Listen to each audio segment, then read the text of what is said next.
I see that there was a complete separation in 2014 between the science community and the finance community. So the actual science that the IPCC said that there's been no warming for 15 years, statistically significant.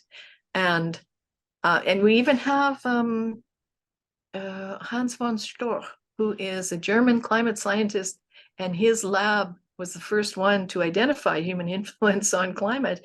He said, well, maybe our models are running too hot. Maybe we underestimated natural variability. You know, he's quite willing to admit that there might have been a mistake.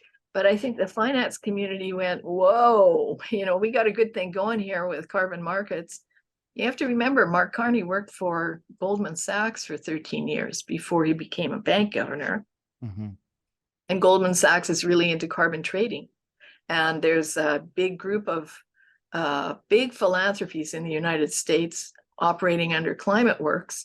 And you can find this peer-reviewed paper online by Matthew Nisbet, which is about strategic philanthropy in the post-cap and trade era, it's called. I think it was done in 2013, 2015, maybe. Anyway, there's about 14 or 15 of them. They're dedicated to creating 2 carbon trading systems in the world, and they want to cash in on that. So, of course, they can't have people saying there's no climate emergency. They can't have people saying the anthropogenic theory of global warming is false or wildly exaggerated. So they proliferated this nonsense through the financial community. Now, what they went on to do is Mark Carney and Michael Bloomberg created the Task Force on Climate Risk Disclosure, which is for financial institutes and businesses. They also then created the Network for Greening the Financial System, which is a network of central banks.